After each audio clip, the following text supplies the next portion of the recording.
SB19 delighted fans once again on the second day of their sold-out two-day fan meet in California, delivering an energetic and fun-filled show that left fans craving for more.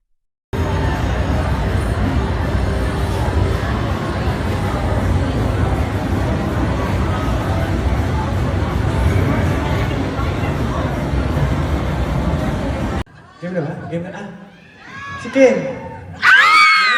Si Ken? Ken? Si Ken? Ken? Game ka na? Ayun! Ay! Let's go! Let's go! Sabi na kaya mas na makaabak ka ng tao. Sabi na ilagi na ilagi sila naman ka na.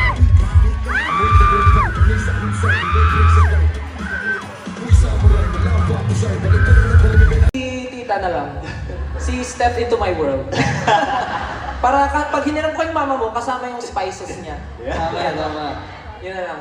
Kay Justin, hiramin ko yung mga paintings niya and yung mga blank canvas niya.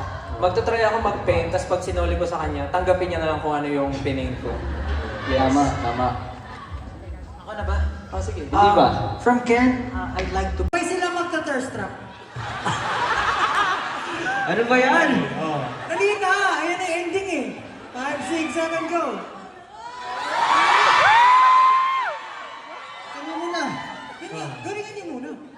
Oh, 5, 6, Tapos sasali si Pablo, magta-thirst trap din siya. Papasok ako. Tapos sasabihin ko, stop!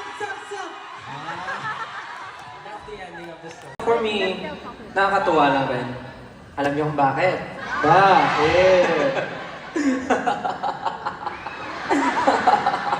Ayun, nakakatuwa lang. Hindi, masaya kami kasi hindi lang sa US namin dadalhin yung I Was There. Even sa Japan, dadalhin namin ito. So, if you guys have free time, extra money, maybe you can go to Japan to watch your family. If lang naman, hindi naman namin kayo pinipilit, pero kaya nyo naman.